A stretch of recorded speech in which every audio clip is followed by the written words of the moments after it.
and welcome to the Women's Soccer Show. As ever, I'm Allie. And I'm Sarah. Welcome back, Allie.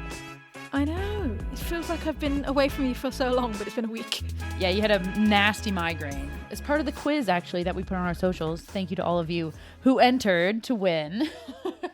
That was one of the answers. Allie, you texted me and I didn't ask for more details. You said you were proud of your soccer team from last night? I am so proud. I am so proud of West Ham for last night's performance. Oh, stop it. I thought you were talking about your own personal team.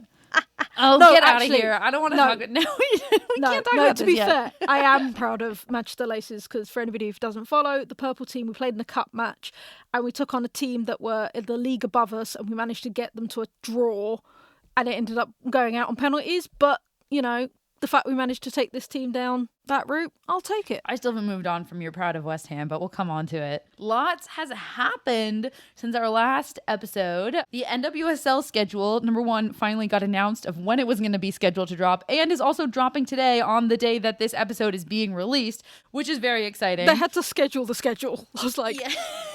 Thank you to everybody who signed our petition. I mean, it was a joke, but it was also like 1% serious. I went to change.org and I made a petition. And then I really wanted to get like 10,000 signatures and send to the NWSL that said, you will drop the schedule before February 10th because we all have plans to make. I love it. Love it. And also the WSL transfer window closed. Yeah, absolutely. There was a few deadline signings. I have to say, Leicester City, fair play. They are taking on this relegation battle. They have signed some key pieces that they've needed, including Ruby Mace on loan from Manchester City. It's a massive signing. Also, I think is a huge thing of what didn't happen because the story came out a couple of days later that Adrian Leon was supposed to go to AC Milan, got the paperwork in, but Man United didn't sign it in time for the 6 o'clock deadline. Yeah, they were a little focused on the Alessio Russo situation, which we're also going to talk about. So we got a fun episode. We are going to talk West Ham versus Arsenal. We're going to talk about the title race in general in the WSL. And we get to talk Champions League because it's actually a big week for Champions League here in women's football. So let's do it. So our game of the week has to be the West Ham versus Arsenal last game of the Sunday. Yes, it was a 0-0, and we are going to argue about this, I have a feeling. But I personally, and not just because it was my team in it, was a cracking game of football. I don't believe you. I think if this was another team other than West Ham, you would have said this was a bore. If they were a top 4 team, I may agree with you. If this was a Spurs, a Leicester, a Reading, a Villa that had played like that, absolutely not. I would 100% say. I would 100% say. Let's just get into it. Overall, this is fundamentally where we just disagreeing because for me, I thought this entire game was completely uninspired, and I am going to be really harsh. I told you I'm going to be really harsh about the WSL right now this week. And I told you you're harsh and wrong, but carry on. I feel like I give the WSL a lot of credit. I give them a lot of love. This week, this game, I was uninspired by both teams. It was flat all around. There was not enough urgency from Arsenal. It was boring from West Ham from a tactical point of view. It's to me as if they went in knowing that they weren't going to have the ball. And they were like, well, if we come out with a tie, that's fine. And that's not good enough. That's not good enough for me as a viewer watching a league. I don't want to watch a team go into a game feeling like a tie is good enough. And that's where the WSL is falling short for me this past weekend overall. Are you kidding me when you say it was flat and uninspired? That game was intense from the first kick of the ball to the final whistle at 95 minutes. The intensity I haven't seen from both teams in such a long time because they both had so much on the line because if West Ham lost and they're falling down the table and Arsenal needed to kick it up because Chelsea had won and they knew that Chelsea had won by the time that they played off. So both teams were fully going at it. It was ferocious. What you on about? If I was watching that game and had no idea what was happening in the standings, I would absolutely not have guessed that both of these teams needed to win. I would have said, oh, they're both okay with a tie. It's okay. They're okay with a wash. Even Arsenal, who was challenging, getting shots and nothing was going in. And there was just still even no urgency. Did we watch the same game? Because neutrals were saying to me about how great a game this was, like, to watch. So it seems to be just you.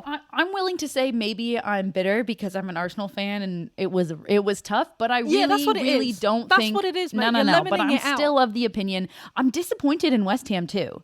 So let's talk about West Ham first. It's your team, so you take it first. I will take it first because you thought I was talking about my own football team, which I am, but I have never been prouder of that West Ham team as I was last night. That makes me sad for you, Allie. We played so well. I don't understand what your issue is. Oh, okay, break it down. What did you like that West Ham was doing? Okay, so as a team that has leaked goals recently, I'm talking about the terrible turn against Everton. Defensively, we were so tight. Our back five plus, Maka was so tight and was so on it and read the game so well. Did you not see the insane saves? And I will get on to Mackenzie Arnold because she is her own topic point. But, we're smothering the likes of Caitlin Ford. We're smothering the likes of, Hurtig and Blackstenius and Frida and all these players that are world class, and they didn't have a hope against us, which in any other game we would have let them go past us, score a few goals and stuff like that. So defensively, that is some of the tightest defending I have seen West Ham do all season. Okay, I think on the wings, I will agree with you that I think on the wings they had some lockdown defense. Other than that, no. You said what, Arsenal didn't have a shot against? What was the word you used? No, I said they didn't have a hope. That is what I said. That is statistically, factually incorrect. I think there was lockdown defending on the wings, but frankly, defensively in the middle, absolutely not. Mackenzie Arnold saved the day so many times, and we praise Mackenzie Arnold all the time. I mean, she has just had an incredible season. I think a little overlooked and definitely one of the main reasons that West Ham are sitting where they are on the table right now. Defensively, I think those are the only two things that you can call out as being strong for West Ham. You're going to stop a certain number of goals when you pack all 11 players into your own 18-yard box, and you can't really call that Arsenal not having a hope. And here's the thing. I'm not trying to poo-poo on West Ham for parking the bus because I get it. It's a strategy, but it's almost a backhanded thing because I'm giving West Ham credit in saying that West Ham's better than that. West Ham didn't have to park the bus. And it disappoints me that they went into the game with the game plan, with the strategy based on no creativity at all, based on we're going to sit back, we're going to play a back five, and when we can, we're going to counter by playing it down into the corners and see if we can... Which is smart against Arsenal. Which is smart against the team you're playing. A beat-up Arsenal that's trying to find their footing.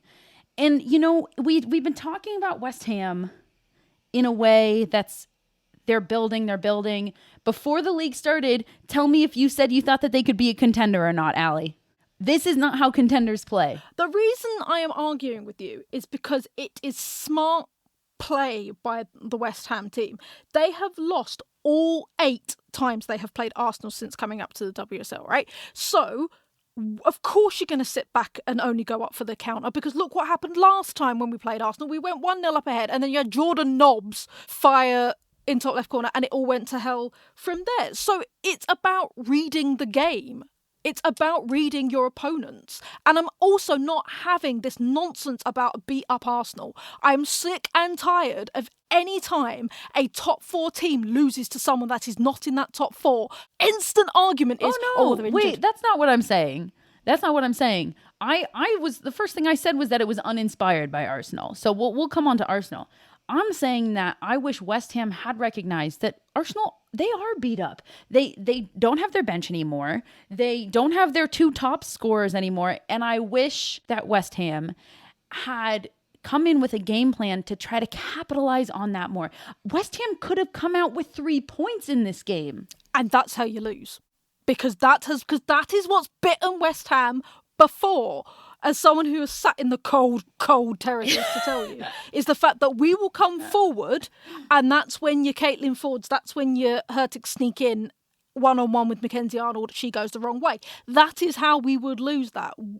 Conch, our manager, was smart in playing the opponents that he had, and that would involve setting back. All right, let's talk Arsenal, because I feel like we're on it anyways, right? We're talking about a team that we are not apparently going to say is beat up because it pisses Allie off. No, it does. We're talking about a team that has lost Vivian Miedema and that has lost Beth Mead over the past month or two, right? Now, I'm going to try to be positive for a moment and say I like the possession that we're maintaining. It's a brand new formation, right? We've got a 4-3-3, but we've got Leah Williamson's hanging in the number 6 now, and Kim Little's kind of playing the 8, and Manham's like really slotted into that 10 so well. She was my MVP in terms of Arsenal, and what was she? Everything, I would say probably 90% of the chances were created by Manham. That's my positive. I've got a lot else to say here. I'm very disappointed in Blackstenius. If you're the number 9, it is quite literally your job to put goals away, right? I'm going to put that on Manham too, because as the number 10, that's also partially your job. Yes, she was doing a great job creating chances, but she had plenty of opportunities to score. We have to be able to look at this and say, yes, both top goal scorers are gone. And I do feel like this is going to be the plight of Arsenal for the rest of the season, in that where are the goals coming from? Where are they coming from? And before this game, it was, they're coming from Caitlin Ford. They're being developed mainly down the wings. West Ham did a great job of shutting that down. And now, where are they coming from? And quite frankly, I'll pause on this here. These are the games that decide title races. If you can't score in these games, the title's gone. I mean, you're not wrong. I completely understand that. We should have been considered a check-off game for Arsenal. No, absolutely not. I don't feel that Arsenal went in with the mentality of a check-off game. I feel like Arsenal were let down by their lack of goal-scoring ability. We'll go back to Arsenal as the thing, but obviously, transfer window, the big rumour was that Arsenal were after Russo. They were after Russo. And it came out afterwards that Blackstenius was offered as part of the deal to Man United in order to get Russo. Do you think that's playing in her head? Because I said earlier in the week that that's how West Ham were going to get them, is because of the upset within the changing rooms, because we don't know if Blackstenius knew she was being offered as part of the deal, or because as much as players have more autonomy over here than they do, say, in the NWSL, they are still subject to what their team want to do with their contract. They are. And we see it a lot where the players get offered as part of a financial settlement. So do you think that's playing on, like, in her head, is the fact that she's realised that she's not the first choice Arsenal? I mean, I hadn't thought about it, but that's a good point. I think the answer is, how could it not? Right? That's a blow to your confidence to begin with. If she feels like she's been the number 9 all season because Miedemar was kind of playing the 10 anyways, if she feels like she's been entrusted with that role and it's hers, and suddenly she sees that actually the club doesn't have that confidence in her, maybe her manager doesn't have that confidence in her, that's a blow to it.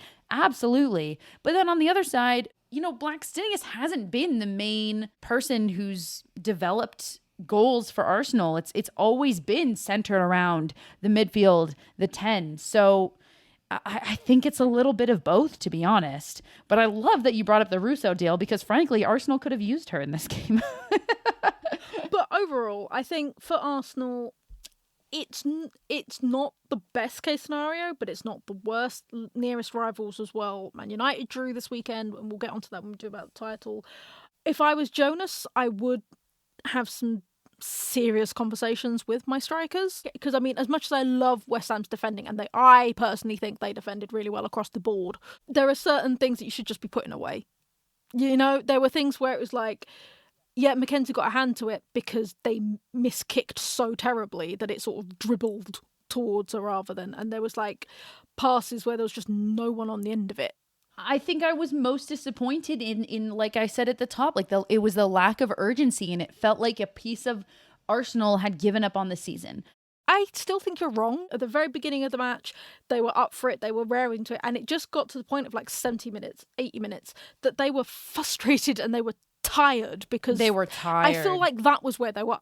I think that's where they were uninspired. I will give you that. Towards the end, they would like, well, we've tried it from this angle, we've tried it from that angle, it's not working. And they had no third option. So they just kept trying again the same way, and West Ham were like, well, we can handle this. Like, we know what we're doing. I mean, in the subs, Jonas did everything he could with subbing. Pelova came on for Hurtig, who had, frankly, a pretty mediocre game. Pelova scored her first goal for Arsenal last weekend, so I think he thought, cool, let's see if we can capitalize on this. McCabe came on for Catley. We had Blackstenius subbed off for Gio, the new Brazilian signing, and still, like, there was a little more energy injected in, but it was tired. It was very tired. Let's go around the world, over to España. Atletico Madrid continue to fall, and at this point will need a miracle to get back into the race for Champions League. Having tied 4 of their last 5, they find themselves in 4th place and 11 points behind Levante in 3rd. Levante and Real Madrid, however, are in a heated battle for 2nd, separated by just 2 points. With no head-to-head matchups between the two sides left in the season, every remaining game is important. Over to the land down under and Australia. As one of the hosts of this year's World Cup, we are talking about the A-League. This Friday, 1st place Western United and 2nd place Melbourne City face each other in a head-to-head. A win for Western United will give them 5 points of separation from Melbourne City in the table, but a win for Melbourne will put them 1 point ahead of Western. No doubt this is a must-win game for Melbourne City. Over to Italy. Juventus, move over. Roma is on fire. Historically, Juventus are the Italian team to fear, but of recent, Roma have been making a statement. They are the only Italian team left in the Champions League and also sit a full 8 points ahead of Juventus in the table at number 1, of course. Suddenly, Juventus find themselves fighting for their lives against Fiorentina and Internazionale in a race for the final Champions League spots. And finally, over to Germany. The Frauen Bundesliga started back up this weekend and there were no surprising results. However, this Saturday features the much anticipated matchup between the 2nd place Eintracht Frankfurt and 3rd place Bayern Munich. Bayern sit just 1 point below Eintracht, so this head-to-head holds a lot of weight. Have you checked out Total Football Analysis yet? TotalFootballAnalysis.com provides researched analysis on loads of football games, including women's football. Want to know why Miedemar scores so many goals? Do you want to explore how City have turned it around this season? Head over to TotalFootballAnalysis.com and sign up to learn more about the beautiful game. We have a special discount for listeners of the Women's Soccer Show. At checkout, type WOSO10 to get a full year for €10. That's €40 off the yearly subscription. Head over to TotalFootballAnalysis.com and type WOSO10 at checkout. So, following on from the epic matchup of West Ham Arsenal, it does bring a lot of questions about the title race for the WSL, because we saw this weekend Chelsea beat Tottenham and City have managed to beat Leicester. It took them a while, but they did it. And both Arsenal and Man United drew, therefore dropping points. So it's becoming now this really closely contested race between the 4 of them. I do think City might be slightly out of it, but still in contention for Champions League spots. See, that's funny that you say that City's out of it, and it might be just, my dismay as a Arsenal fan, but I can't hide the fact that after watching the Arsenal game, my conclusion was Arsenal right now is watching Champions League slip away along with the rest of the season. And I do think that City are going to slip into that 3rd place, and unfortunately Arsenal are going to fall, simply based on the fact that if you can't put away goals, you can't win games. And in clutch games like the ones we just saw, where you can't win a game that is necessary to win in order for the to stay in the title race, then it's not going to happen. City are just, chugging along and seem to be grinding out these wins here and there. And I think that there's a chance for them to slide into third place there. As far as Manchester United and Chelsea go, I really think this title race, and call me crazy, but I really think that this is United's for the taking. You are crazy. I don't think City can contend for the number one. I think Arsenal are falling. And I think Chelsea's mind is elsewhere. We've said how many times that we think that they're focused on Champions League this year. I think that if United play their cards right and play their games right, this could be theirs for the taking. Oh, again, we're not agreeing at all this week, because I 100% disagree with you in the fact that I've still got Man United fighting it out with City for third. I personally think the problem we've seen with United, and it's starting to happen again, is they slip up on much must-win games. We saw it against Everton, a team they've beaten comfortably countless times, and they seem to draw against teams that they should win, and it's that lack of those points. Like, they're not leaking goals like other teams, but I think, and it's going to be a toss-up between them two, who's going to get third. I still think it's going to be between Chelsea and Arsenal who gets the number one spot. Do think it'll be a race between Chelsea and Arsenal? You don't think it'll just be Chelsea's? I think despite their lack of trying, they seem to be, walking away with it. But Chelsea's problem is they're doing a Man City in the fact they are grinding out results, because you take a look at the Tottenham game. They were winning 3-1 for so long, and then it got to 3-2 and it became dicey. And we saw it again with the Reading game. They had a 3-0 lead and then it ended up 3-2. So they leak goals, and they can't do that against an Arsenal, a Man City, a Man United. So that's why I think there will still be a race, because Chelsea have got some shoring up to do. And I don't know if it's tired legs. I don't know if it's because they're playing so many matches, and all of that. We agree then that there's going to be a race, because I do think that there's going to be a battle for first. I just think it's going to be between United and Chelsea, and you think it's going to be between Arsenal and Chelsea, and I hope you're right.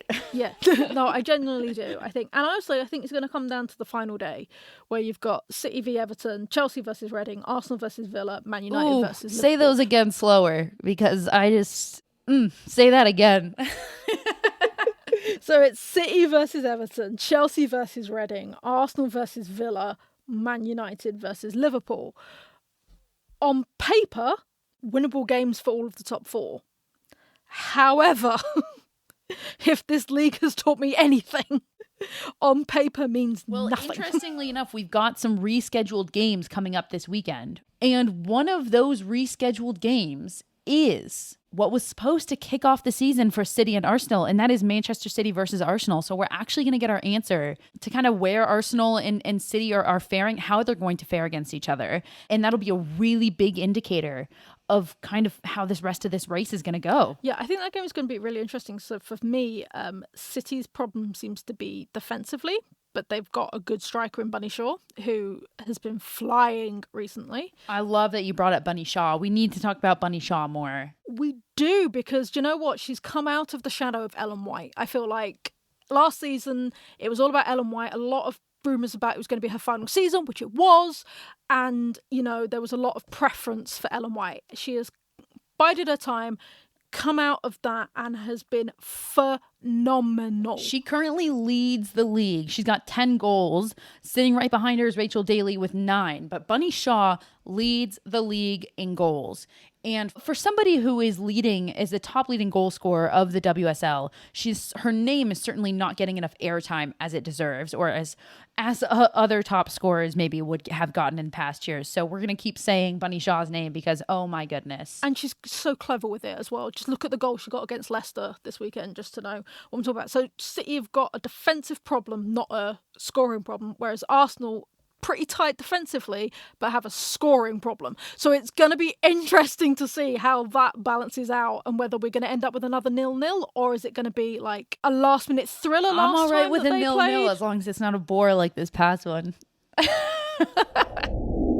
Our final topic today is Champions League, which is quite fitting because I feel like we're talking a lot about Champions League spots and blah, blah, blah. But now let's talk about the Champions League that is happening right now. So obviously there's no Champions League games happening right now, but this is a big week because the draw for the quarterfinals, for the matchups for the quarterfinals, is happening on Friday, this Friday. So we're going to see what these quarterfinals are going to look like. And that's really exciting. Yeah, I'm really excited to see because the way that the draw is going to work is going to lead to some really interesting matches in that really crucial quarterfinal stages. So I'm excited. So the way this works, for those of you who don't know, the way that the draw works is that we've got our runners-up from the group stages and our winners from the group stages. And they're basically put in two different bowls, and you're going to pick one runner-up and one winner, and they're going to face each other. And you're going to do that for every single game. So let's go through some of these scenarios. Right now, our runners-up are PSG, Lyon, Roma, and Bayern Munich. Our winners are Chelsea, Arsenal, Wolfsburg, and Barcelona.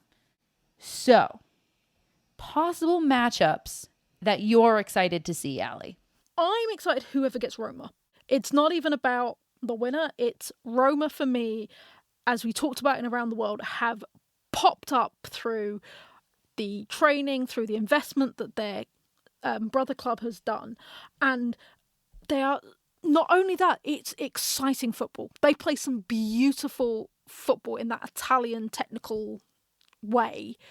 So whoever gets Roma, it's going to be a great game. I would love to see Chelsea up against Roma because I think Chelsea also play really technical football, the way Emma Hayes likes to play. So I think that's going to be a good clash of minds as a team rather than having one really physical team and one technical team. Having the two technical teams together to see how that plays out. That's either going to be a brilliant game of football or a boring game of football. I think it would be a brilliant game. I think so too. Roma are such a wild card to me, though. And it'll be interesting, too, because a lot of these teams make it into the quarterfinal round a lot. So, they're not familiar with each other like they would be, like, Chelsea and Arsenal are familiar with each other, but they are relatively familiar with each other, having game planned before against one of these teams and so on and so forth, but not necessarily with Roma. So they are the wild card in this situation, which I love.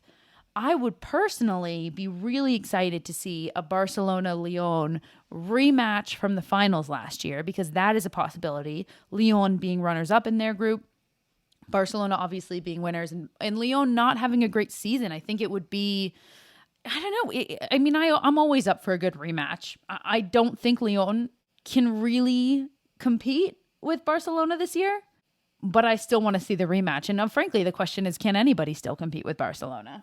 The closest, and it's still quite a chunk away from being closest, but the closest for me, and it pains me to say it, is Chelsea, because of how focused Emma Hayes has been, and you can tell how focused she's been. That it's her it's her Moby Dick. It's that it sort is. of like it's the missing from her personal trophy cabinet is to have managed a Champions League winning team. So they are really focused on it, and so I would say that Chelsea are the closest, but they are still off by a country mile. Like, I actually wonder if it's Wolfsburg, to be honest.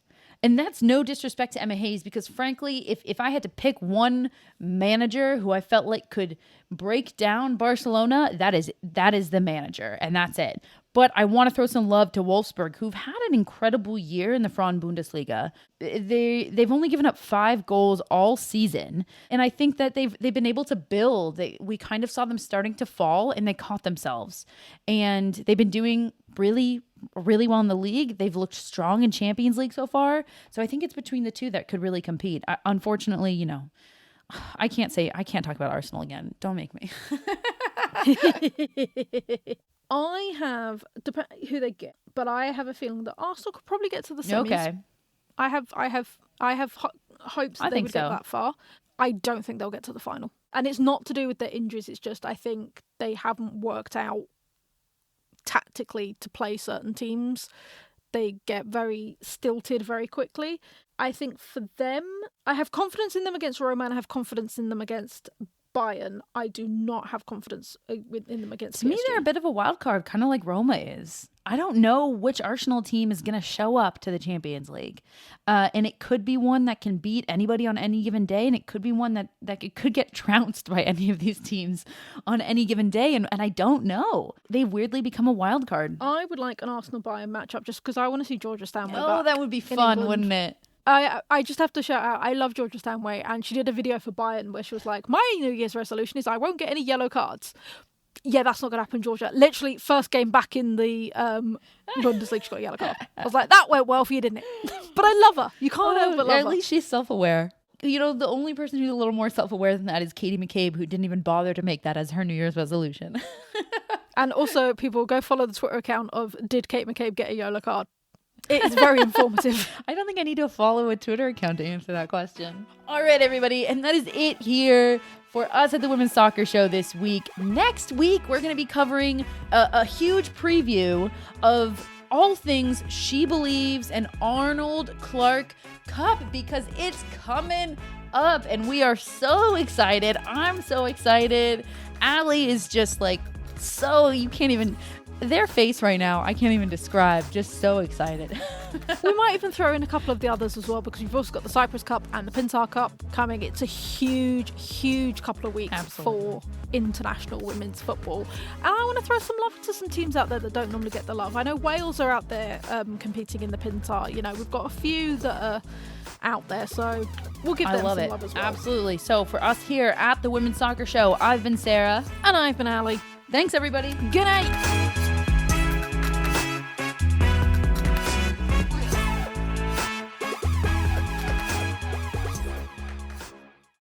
This podcast was edited by Monkey Hill Media. Visit monkeyhillmedia.com for more information.